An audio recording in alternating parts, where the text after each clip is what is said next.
It's a mean world out there. And it's a mean rage. Let's change the culture. Let's change the way we think about this world. Let's have a hell of a time doing it.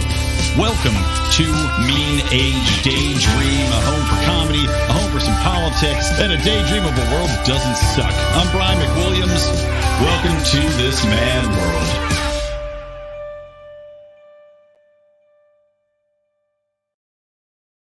Yes, I messed everything up in my video right now. I'm trying to figure out. It's so annoying. You add it up, you line it up, you do all the things, and then you start the show and it looks like shit. You're like, what the fuck? Why did I do all the things? Why did I take all the time to set up all the things if it's just going to be fucked up when I actually do the show? Well, whatever, guys. Welcome to Mean Age Daydream. Hopefully it looks okay. I am Brian McWilliams, and yes, it has been quite a week. Quite a week, as you might notice from the episode title. A lot of change going on. The winds of change, they are in fact a-blowing. And of course, big change in the lineups of a lot of your favorite shows, including CNN. And I'll get to that in just a minute. But of course, if you listened to Monday's episode, you may have noticed that there was a different voice, a different face that was hosting it. Yes, it was Dan Smots. And from, of course, the system is down, a friend of our show. And you might have been saying, where's Mark? What happened to Mark? Where he be? Is he dead in a ditch? Did he not, in fact, make it to Florida? Is he, in fact, still in Mexico, stuffed in some car tires, maybe hanging from a bridge, torso akimbo, torso in a canal somewhere, head in a bucket, hanging from a bridge, as the cartels like to do. Well, don't worry. Mark is, in fact, alive and well. And all I can say at this point is all things will be revealed, everybody. There are changes afoot. I will let you know that. And did Dan do all right with his audition for the new Lions of Liberty Monday show host? I don't know. I'll have to leave it up to I'll read some YouTube comments. I feel that YouTube comments really cut to the quick of where we're at as a culture. It seems the most rational, logical voices are typically the ones that are promoted on YouTube, that take the time on YouTube to make themselves heard. So that's where we will look to that. But I would like to thank Dan for stepping up on Monday. And even though a lot of the revelations that were made there, I don't appreciate the sharing of the behind-the-scenes conversations, of course, between John and I. And I would never openly disparage Mark Claire. I keep that for backroom conversations between me and whatever gaggle of prostitutes I've managed to get together at that point in time, depending on the budget. I mean, really, I call it a gaggle. It could have just been one. It could be three. But that's who you tell your secrets to, people. Obviously, you don't tell them to friends when you've got a smots lurking. But stay tuned. Stay tuned, everybody. Because, as we said, winds of change are blowing. Now, I'm just back. I had done my good morning fuckhead rant, and of course it's behind the paywall. If you go to patreon.com/Lions of Liberty, you can listen to the good morning fuckhead rants, and basically, I do my weekly, I do my daily about 5 to 7 minute rant on that. So if you want to hear that, now's your time. But you might be able to tell my voice is a little bit scratchy still. I had a long bachelor party weekend for an Australian buddy of mine, me and a bunch of San Franciscites and Australians. So you can imagine the philosophical battles I entered into upon drinking copious amounts of alcohol and getting into random other things. Let's just say, it was a little bit of an exhausting trip in that regard, but I still think I changed some hearts and some minds. However, the good news we're seeing is that hearts and minds appear to be changing. I don't know if it's coming out of the last couple of years of COVID. I don't know if it's just sanity reigning in. I don't know if it's the marketplace speaking. And I'll kind of go into a little bit of all of those. But we're seeing another very well-known host of a major show also make his exit, as well as a I would say a major host that has appeared on several shows. The host of the most ridiculous show, Science Today with Dr. Fauci, or another, the alternative title, of course, would be I Am the Science, the Dr. Fauci story. But we'll start with the CNN potato first, which is Brian Stelter. Now, I had called this, I told you guys that without a doubt, the new leadership that took over CNN, right? And basically what had happened is that Discovery Plus, or Discovery Media Group, they had taken over CNN. They bought out Warner Brothers as well. They are making changes. And I attribute a lot of what's now shaking out through the media sphere, right? From CNN through to Warner Brothers canceling the Batwoman or the Batgirl movie, right? Kicking it to the dumpster, even though it was a $90 million movie, right? And that's before all the post-production stuff. But still, the fact they're willing to kick it to the curb after testing it with audiences and saying, wow, people aren't into this. And does it even enter into a long-term strategy that people are going to support? Like, these are both questions. And I guess you could even extend this to Sandman, which is, again, a DC property coming through that side. Now, getting back to Brian Stelter, though, Discovery takes over. They say outwardly, and I talked about this several months ago, they want to change it. They want to get back to the brand that they once were, right? And I can remember back in the day, maybe I'm foolish for thinking this, but back in the day, I did, in fact, view CNN as the most reliable, right? Ironically, the most reliable of the named network. Like, you knew MSNBC was leftist garbage. You knew Fox was pretty much rightist garbage. CNN had positioned themselves as the middle. You tuned in there if you thought you were going to get unpropagandized news. Now, Trump broke all of their brains, as it did with so many other people. Just absolutely ruined the network, destroyed them. Jeff Zucker, who was leading it, Jeff Zucker would come over from Disney. Maybe it's, again, the Disney mentality of coming over from LA, because CNN notably was based in Atlanta for the longest time. I think it still is based in Atlanta primarily. So you weren't in one of these major network hubs. Granted, Atlanta's, I'm sure, a little bit left, but you're a left-leaning network in the South. That's where it all started up, right? CNN was a Turner owned. Ted Turner created this network. So they started out probably saying, look, we have to appeal to everybody. We're based here, so we know we have viewers here that think a certain way. We know a lot of the producers here are thinking a certain way, but we know we have a national audience to appeal to, so let's make sure we thread the needle. That, of course, got abdicated in every possible way as they leaned away from being where people went to get news reporting and into the plague that is political punditry. As I say this, naturally being a political pundit. The worst of the worst was Brian Stelter. Now, Brian Stelter, I know most of you, if not all of you, know who he is, but just in case you don't, of course, Brian Stelter hosted a show called Reliable Sources, where they were ostensibly supposed to be telling you what went on in the media sphere, what the news media, as the quote-unquote reliable sources, got right and what they got wrong. Were they doing their jobs adequately as neutral reporters of the news? Naturally, this guy, he's shockingly young, by the way. I think he's like 35 or something, to look like such a fucking old-ass little shit that fell out of a dog's ass and then was put on television. He never took an approach that was even remotely neutral. It was always leaning into Trump is evil, Fox News is evil. Like, this guy literally went on the media side and said, CNN is doing great, MSNBC is doing good, every left-wing outlet's doing wonderful, Fox News is evil, and then called for censorship. Regularly and routinely, Brian Stelter would call for censorship of Fox News or any other outlet that he didn't like, that wasn't towing the exact same line that CNN was. There was never an acknowledgement of everything that CNN got wrong. Even coming to Russiagate, there was no acknowledgement that CNN had been beating the drum for this non-investigation, calling the president on their own airways on a regular basis, calling the president a treasonous monster, hiring spooks from the CIA, from the Department of Justice, from the NSA, everybody that you could want that was working within the deep state as part of this coup attempt against Donald Trump, this nonsense that was created out of whole cloth by Hillary Clinton and the Democratic National Party, provably, which we now know very obviously, they would bring these people on, give them paid positions.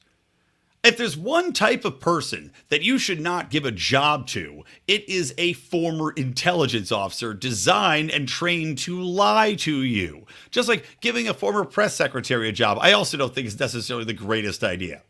I don't think it's a good idea that Fox News hires a former press secretary for Trump. I don't think that's a good idea CNN or MSNBC hires, what's that redheaded witch's name that was on for Biden?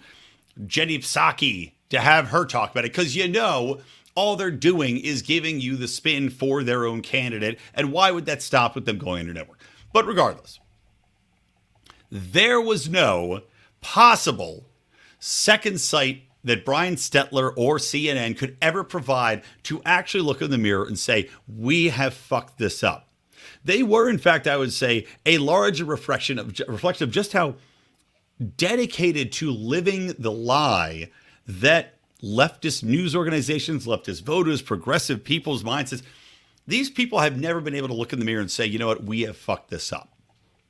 And Brian Stelter was then enemy number one. When this new leadership committee came in, when Discovery bought out CNN and wanted to right the ship, he is the most public face that they could get rid of. Maybe him and Chris Cillizza might be the next one on the chopping block. But I think you're going to see a lot of dominoes fall, and he's the first one. The irony of him getting fired is that even after he's now been canned, here's what he went out on. Here was like the final statements on his last show. Says Stelter, sorry, I fucking hate his name. It always throws me. Says Stelter, quote, I know it's not partisan to stand up for decency and democracy and dialogue. Now, remember, he did not stand up for democracy because he was calling for the removal of the president based under false pretenses and calling him a treasonous monster. He also is not for dialogue because he has regularly called for censorship of people who don't agree with him. But again, we know he's already a hypocrite. I know it's not partisan to stand up for decency and democracy and dialogue. It's not partisan to stand up to demagogues. It's required. It's patriotic. We must make sure we don't give platforms to those lying to our faces. I mean, again, this is a man who has lied to your face the entire time he's been on television, telling you that he is the most decent among us, right? He's fighting the fight. He's the resistance. He's the brave one coming up and standing up to demagogues. Now let's go back and remember, the premise of reliable sources. The basic premise of the show is not to give Brian Stelter, fucking hate his name, Stelter, a little box to get his fat little rotund body up on and stand up to demagogues. That's not his job on this show. His job on the show was to look at media and decide if they were doing a good job being media. But did he do that? Not once. Did he instead stand up, quote unquote, for democracy and grandstand about his beliefs and principles and how CNN was the best network out there and how Trump was an evil monster? That's all he did. And you know what? Trump's not that great. I don't like Trump. I never voted for Trump. I don't plan on voting for Trump.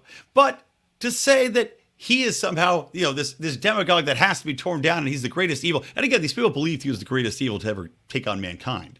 Meanwhile, look where we are today, where things are empirically worse, even though this great evil has now been put out on his Mar-a-Lago boat, and they still just can't leave him alone. But this man literally thinks that he is now being ousted because he stood up for democracy and dialogue. That's in Brian Stelter's brain. He thinks that's why he's been fired. And that is an indication of the larger mental sickness that is, in fact, completely rife throughout progressivism.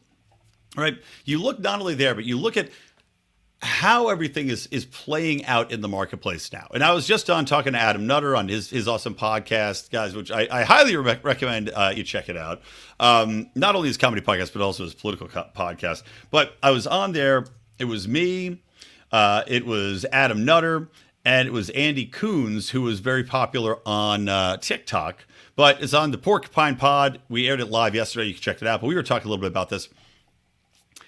It's this kind of this larger wokeism that's going to be failing in the marketplace. And we were talking about whether or not that actually would play out. If the marketplace will respond to say, you know what, we've had enough of woke, we've had enough of this shoveling shit down our throats, of telling us we're wrong, and of not representing organically the reality that surrounds us. And we were joking about how comedy is a real symptom of this lack of reality, which has been the point that I'm trying to drive through to people a little bit more, is that when you have comedy, it's impossible to make a joke that people are going to necessarily understand if you can't provide a basic premise that people can all agree is the reality for which to play off of, to point out, well, this is why it's absurd, because we all agree on this one reality.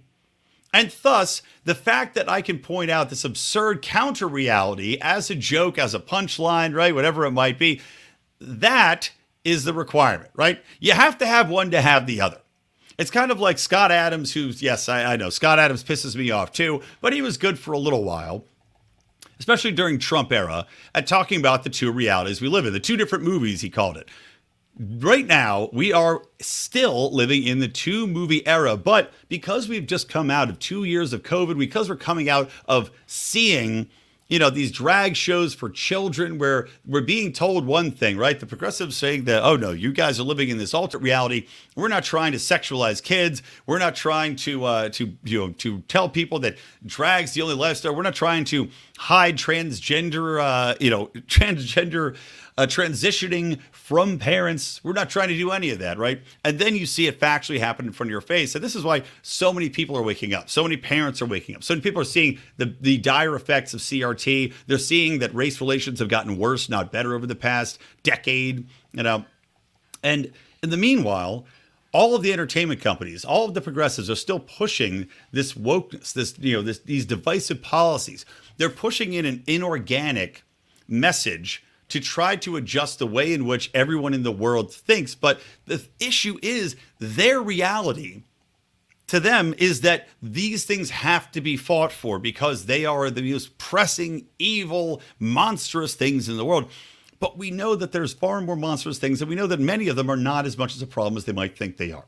That they impact far less people that we might think these people think that, you know, for somehow they think that the transgender issue is the most pressing issue that has to be fought for all the time. There's a reason we read about it constantly in the newspapers, right? You can't go a day without thinking it. But in the meantime, you also see that this issue affects a minuscule portion of the population. Even when more kids are identifying as trans, because again, I would argue this is a social contagion, but more kids are identifying as trans, that's still a doubling of a 0.001%, or the population at 0.001%. That's not to say that they shouldn't deserve certain rights, right? Just like anybody else, that they should be able to live a life without being threatened under violence, that they should be able to make adult decisions about how they want to look and act as long as those don't violate the rights of others. Those things are all still true. But to say this is such a pressing problem, that indicates that you live in a different reality than the rest of us. And now, when they're pushing through all of this new content where they're gender swapping roles from people, right? They're swapping out Batman for Batgirl. They're swapping out Superman for Supergirl. They're changing the colors of people. They're changing the sexualities of people. They're introducing Superman's son is gay, which flopped miserably, and they canceled that entire series after like 3 episodes. To them, this reality exists in that they have to fight for it, and that they think that more people actually believe the shit that they're pitching.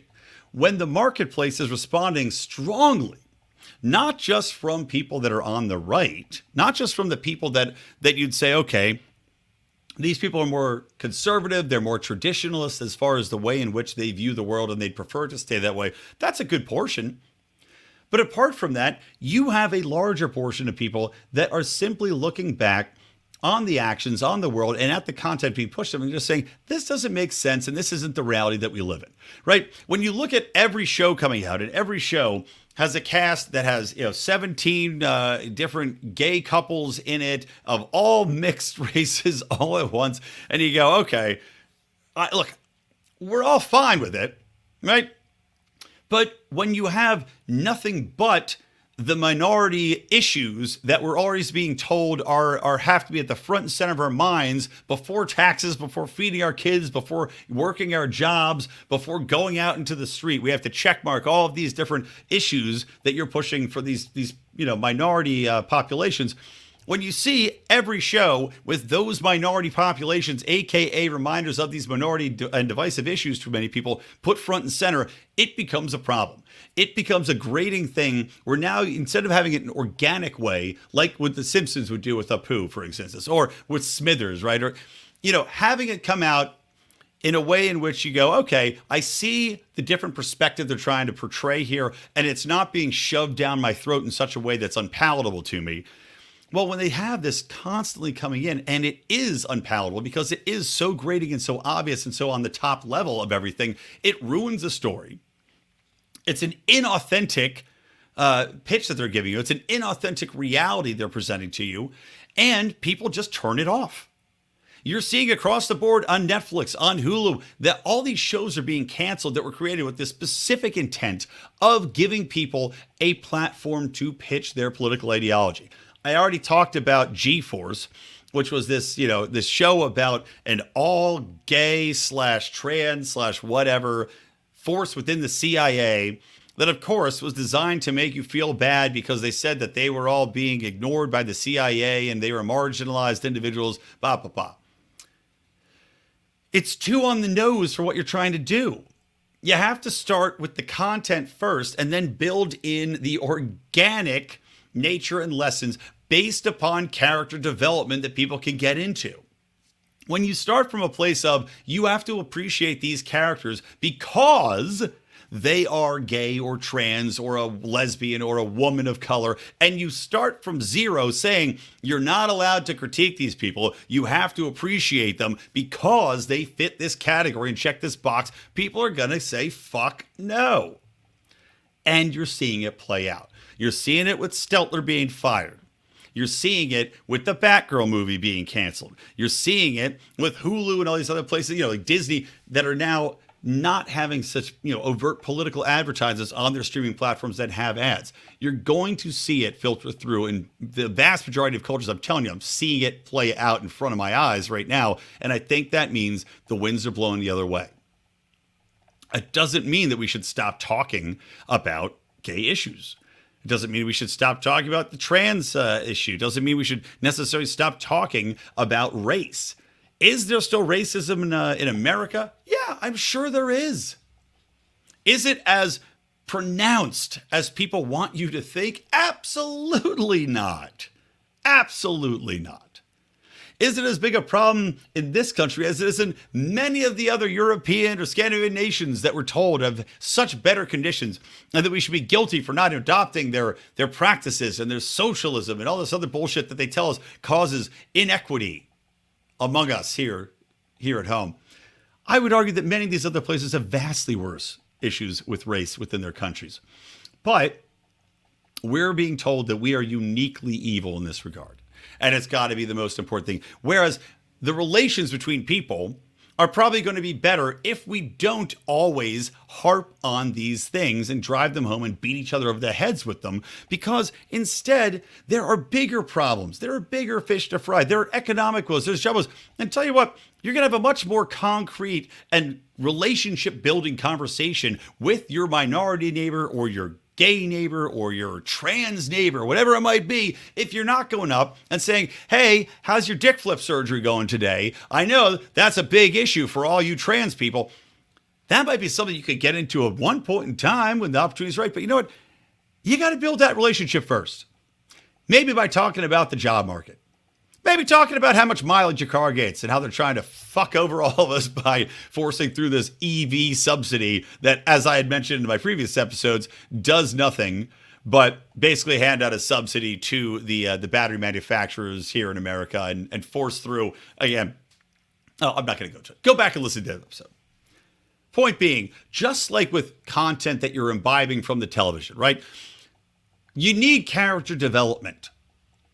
You need it in your regular life. You need it in your interactions with people. And maybe that's part of the problem too, right? When you have social media and you have people that are out there constantly only beating one drum, you're not having character development.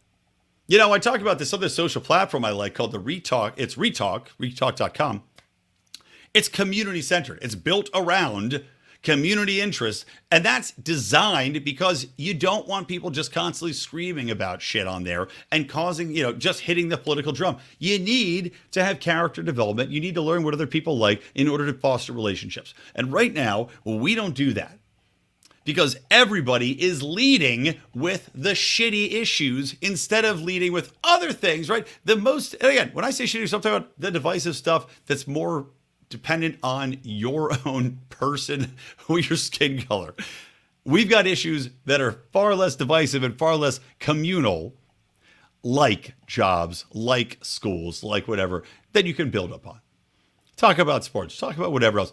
Build those relationships, build the character up, build your character arc before you go and get into the final act where you're fighting the boss, right, over tooth and nail. By the way, speaking of fighting a final boss, tooth and nail, well, how about people following around the internet? What a scary specter, a final boss that is larger and more looming I don't know of. But you can protect yourself with IPVanish. IPVanish, of course, is a VPN network that's been around for quite some time. They've got thousands of reviews on Trustpilot.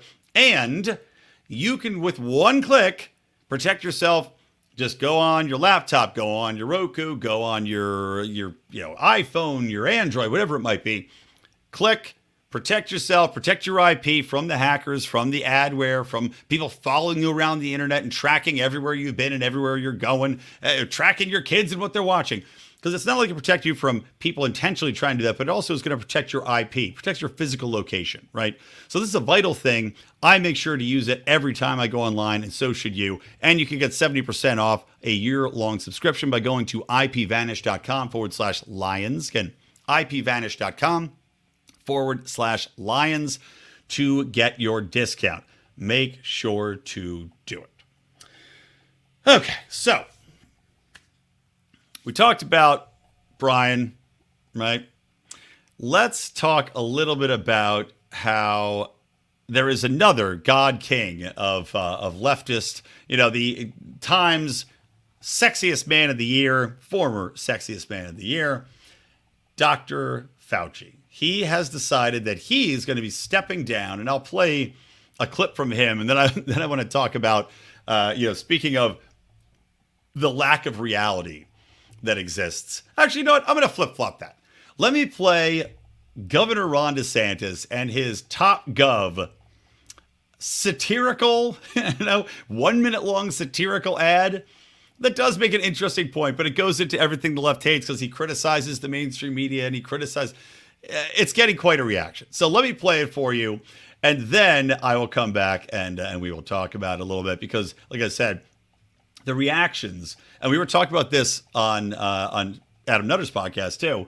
The reactions to this sum up the entire concept of the left can't meme perfectly because they can't take a troll. They don't understand the meme. And again, from my perspective, it's because they don't understand the reality in which the meme exists. So here we go. Top Gov. Good morning, ladies and gentlemen. This is your governor speaking. Today's training evolution, dogfighting, taking on the corporate media. The rules of engagement are as follows.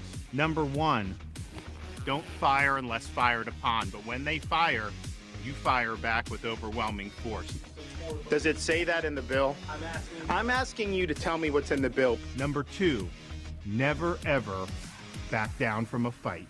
If I could complete the question, though. So you're going to give a speech or ask a question? Number 3, don't accept their narrative. It's wrong. It's a fake narrative. I just disabused you of the narrative, and you don't care about the facts. It's why people don't trust people like you, because you peddle false narratives.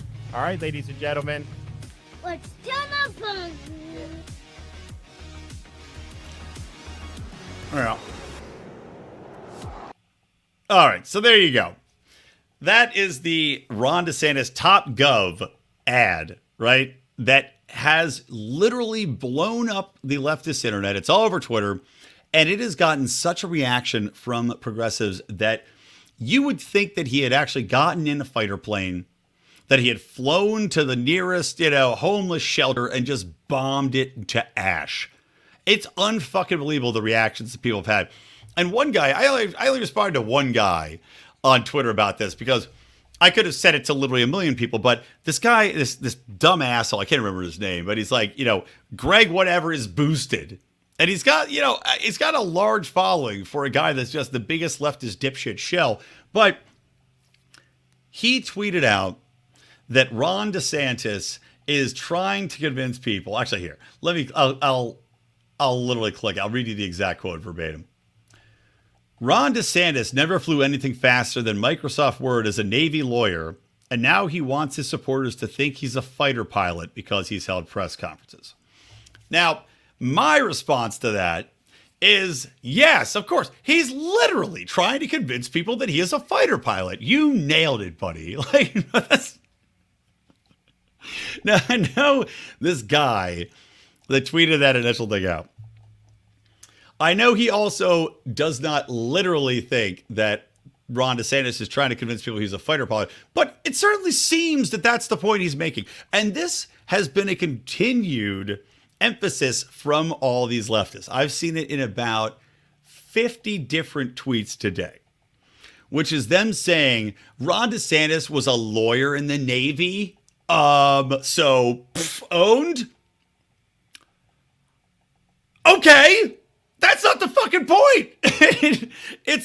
They're taking it as though, number one, at no point does Ron DeSantis ever say, I was a Navy pilot. At no point in the ad does Ron DeSantis say, I was in the Navy.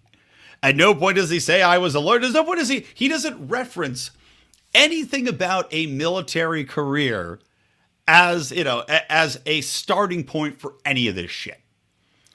It is literally a 1-minute ad based upon the most popular film that has been in theaters. I don't even know how long. I haven't even seen if Maverick's the top grossing one of all time yet. I think it might be because it was a mega hit that's still in theaters and people are still going to see it.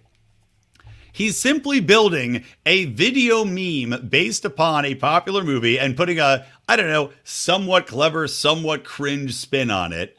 Right? As the best memes sometimes are. Right? Half cringe, half clever, top gov. It's pretty good. I'm not gonna lie to you. It's a good concept. The rules of engagement. That's what the whole movie is based around, right? Them sitting around, they're arguing constantly about the rules of engagement. Where's the flight deck at? If you haven't seen the movie, what's the altitude that you can engage the enemy on when you're practicing dogfighting? And Ron DeSantis is saying, well, we're in there fighting. He's, like text fighter to 5555555, whatever it fucking might be. He's emphasizing that he is taking people on and he's trying to give you the rules of engagement he fights by. Great. Good shit.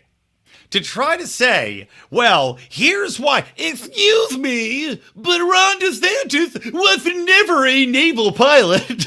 It completely inhabits a different reality. And you're giving them, it's literally, Ron DeSantis did this not only to raise money and get people's support, but he did this knowing that this would be the exact reaction from the left, that they would not be able to simply roll their eyes and go, all right, get the fuck out of here, whatever, which is what the response should be. If you're a leftist, that's my advice to you. Here's your rules of engagement. When shit like this comes out that you don't like, instead of diving deep and trying to nerd it up and point out exactly factually how his history might not allow him to be a real fighter pilot, here's what you do. You roll your eyes, you go, what a goober, and you move on. If anything, you should mock how, it's a little bit awkward because Ron DeSantis isn't an actor. Or you can mock that he's no Tom Cruise. Or maybe even lean into it and say that much like Tom Cruise, I wish that Ron DeSantis did his own stunts in this movie because it would have a much different outcome. How about that, leftists?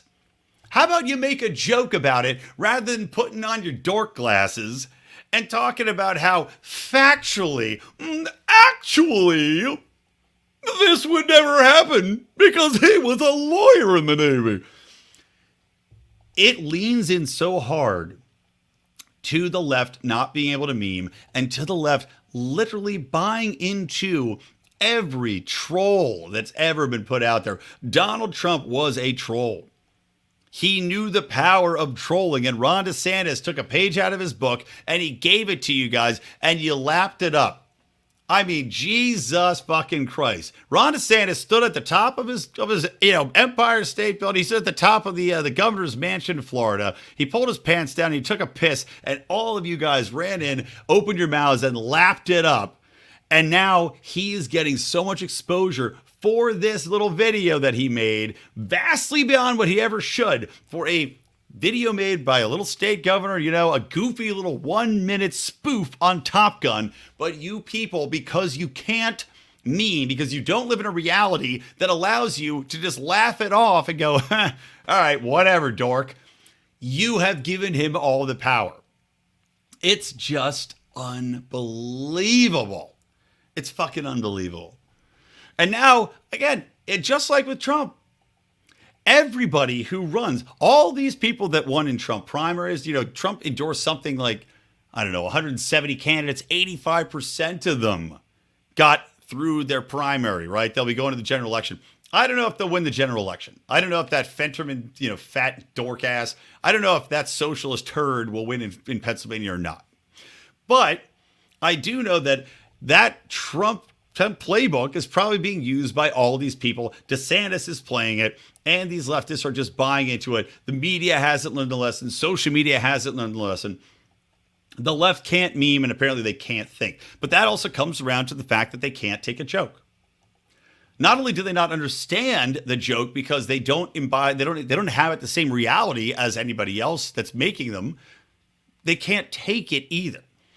So instead of just not understanding it, they have to intentionally lean into the fact that they don't understand it, echoing it around so that everybody who potentially could now gets it and make themselves more stupid in the process. It's just wow. I mean, it's shocking to look at it and break it down and just see how this thing just plays out perfectly every single time. Just wow.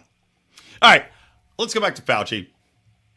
Enough on DeSantis. Although, by the way, it's also very funny that Liz Cheney... By the way, I'm not saying that just leftists live in a reality where they can't understand what's going on around them, because clearly Liz Cheney also lives in that reality.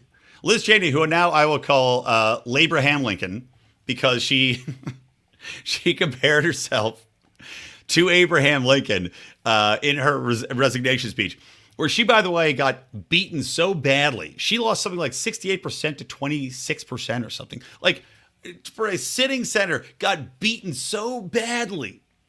Had the whole establishment behind her as a Cheney, right? The entire neocon establishment is behind this piece of shit. The entire anti-Trump world is behind her. And she gets beaten like a redheaded stepchild so badly that she doesn't even, but again, she lives in a different reality. In her reality, she still might have a shot at being president. And how do we know that? Oh, because she did a speech resigning saying, well, much like Abraham Lincoln, a very well-known president, I also lost a primary. But unlike Lincoln, she got beaten so badly that there is, blood and tampon drippings leading all the way back to the car, back to Cheney Mansion. But, I mean, goddamn, to compare herself to Lincoln, again, Abraham Lincoln, unbelievable. So, let's talk about Fauci. We'll wrap the show up on some Fauci-ness. Let me make sure there wasn't anything else I want to talk about here. Oh, God. We'll wrap up on Fauci. How about this one? Just, I was talking about education being a unifier for people to actually bring them back to reality, the dangers that a lot of their kids are facing from the educational environment, from being indoctrinated into specific ways of thinking, being told that they're victims. Well, guess what? Some of them are victims, and I guarantee they're not being told about this. So 100, let's say, this is from Fox News, at least 181 K through 12 educators were charged with sex crimes in the first half of 2022. 140 of the arrests, or 77%, involved alleged sex crimes against students. That is not great. When we talk about educators, obviously we can't say the GROOMERS word anymore. They'll get real mad at you for that. Can't use, you can say, let's talk about the groom and what. I was at a bachelor party. The groom in the wedding, not this guy. He's not a, GROOMERS, but, we can't extend that word anymore. But we talk about the issues here, right? Not only the indoctrination issues, not only Catholic schools in Brooklyn having drag queen day in the church and all that. Yeah, not that to me that cross-dressing is evil or a sin, in my opinion. I mean, I'm not very religious in general, but the indoctrination, the sexualization of children, of the youth, and the dangers that can bring. You don't want to extend, I don't think it's fair to extend to any profession or group and say, look, all of you are have a predilection for pedophilia, because it's simply not true. My mother was a second grade teacher for 35, 40 years. But when you do have 181 teachers charged with sex crimes just in the first half of this year, that is highly worrying. Maybe these kids are just too sexy. I don't know. But, maybe this is going part and parcel with a little bit of what people are concerned about. Because if nothing else, it does seem to validate a concern about when kids are introduced to the sexuality, when they're introduced to who's what, especially when kids are confused. And look, the age that kids are confused about sex probably can be anywhere from age 6 through to 13. I don't know when you hit puberty. It depends on how much you are exposed to, right? So I guess in a way it's a cat and mouse thing. When are they getting confused about sex? Well, probably when they start knowing about it. But at the same time, going in at 3rd grade and teaching them about sex and arousal and gender and all this other shit may in fact open them up to be a little bit more susceptible to people that have ill intent. Because if you have kids that are learning about this at a young age, maybe they aren't going to go and rush and say, look, I was touched at a no-no place, right? As most adults might tell their kids, if anybody touches you in your no-no place, come and tell me immediately. Maybe now they're not so afraid of that. Maybe because the teacher that's telling them about the no-no places and what they actually are and what they should become and what they mean, because those people that are telling them this are in fact the same people that are probably more likely to do something about it with them or take advantage of their position of power to sexually molest these kids. 181 teachers out of a nation of teachers is not a lot of teachers, by the way. So let me just say that right now. It's not a lot. But it certainly is a lot more than, let's say, construction workers. It's certainly not 181 people that are publicists or podcasters that were arrested for sex crimes in the first half of 2022. And that's where it becomes concerning. As small of a percentage of the overall teacher population in the United States as this might be, and taking into account, this is the ones we know about. I'm sure there are probably 2x, 4 times as many that you don't know about happening. So let's, times this by 4. But it's still a small amount compared to the national amount of teachers. But that being said, like I'm making a point here, compared to the Construction Workers Union, compared to the Publicists of America, compared to the airline hosts of America, well, a pretty glaring indication that something is pretty fucked up here. And the fact that so many teachers do not have the oversight because unions refuse to allow them to be fired, allow them to be questioned, allow them to be punished, allow them to be, really have the type of oversight that we would crave or want, especially if we're talking, for us, people that look at virtually every industry and argue that it should be privatized. That is highly concerning because so many kids, you do want to talk about who's most likely being taken advantage of, who's most likely being abused. Odds are it's going to be the kids that are, in fact, at the most risk. It's probably going to be those exact persons that the left will tell you they care most about, that the teachers' unions will change all of their literature to talk about, diversity and inclusion and equity and the black populations and the gay populations, the trans populations. The kids that are most at risk, the poorest, the kids that are most insecure, the kids that are probably most vulnerable, that they want to tell you about, those are the kids that always are the ones that they take advantage of. Those are the ones that are the easiest targets. So there is definitely something fucked up here, and there's definitely a lot to worry about, especially as these two things start to merge together a little bit more. All right, let's wrap up on Fauci. And Fauci's out, guys. Fauci's resigned as of, well, not yet, but he said he will officially resign in December. And one of the things I love here is he's talking about how he's going to peace out and move on. But as he's peacing out and moving on, he's still taking no responsibility for any of the lockdown problems, for any of the mandates that he forced in, that he helped to cheerlead, for any of the threats and doom and gloom promises he made to people to try to get them to buy into the vaccines. None of that is a problem for Fauci, because he is still insisting that he is the science. And that, well, the science changed, and it wasn't that we did anything wrong. It's just as the science evolves, and then now we know things that we didn't know before. Okay, great. Now you know things that you didn't know before. Doesn't that argue the point that you shouldn't have forced the fucking country to do your bidding, to inject themselves with experimental mRNA-based vaccines, to stay home, to not go to work, that to limit, the economic viability of the nation, all the while punishing people punitively, yelling at them, going on every possible television show you could, and screaming at them to do this one thing in this one way, and damning anybody who wanted to take their own risk assessment, to maybe wait to see how the science evolved before they fucking jabbed themselves full of a drug. Do you think that might have been a better approach, since the science is always evolving, for a guy that, of course, already learned a bad lesson in forcing a drug into the marketplace with the AZT issue and the HIV problem, basically giving a death sentence by a drug to so many, gay population men when they had this, HIV back before there was a real treatment for it, pushing this shit out in the world. Well, because he was allowed to maintain his dignity somehow, because they put that under the history tube, right? Bury the history tube out in the woods, put in the time machine.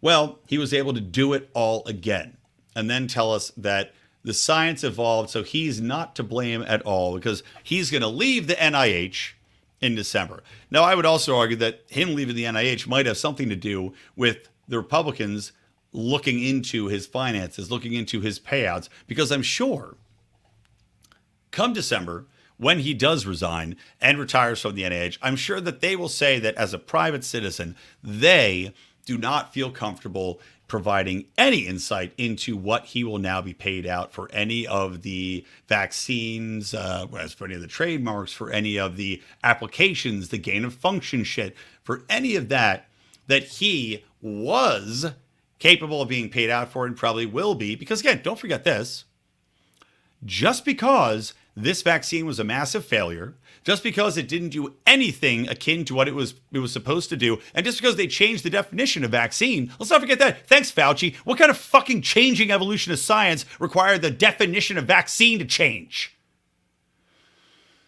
But just because all this was a massive failure doesn't mean he can't profit off of it down the road. Doesn't mean he won't continue to be paid out. Doesn't mean that his name isn't going to be on those patents for an approval of whatever the next iteration of vaccines being pushed out is going to be, whatever they decide the next thing to lock down society is going to be. Well, if they use the same technology, he gets paid out. But that, they'll say, that's a private citizen now. He's not involved in government anymore. You don't have a right to go and find that out. Trust me. That is his driving motivation for getting the fuck out of Dodge. All right, that's it. Not my best episode, not my worst. Still very tired. But guys, stay tuned, right? I know a lot of you said, I don't know what the fuck's happening with the Lions of Liberty. Where the Smots guys on here? Where's Mark? Why did they not do something, make it a formal announcement here with me and Odie? Well, don't worry, guys. We have a way in which we're letting everything here play out, and stay tuned. Stay tuned. All right, guys, that's going to do it. From me, Brian McWilliams, from the Lions of Liberty Network, and from Mean Age Daydream. Always keep those electric eyes on me, babe, and keep that ray gun to my head.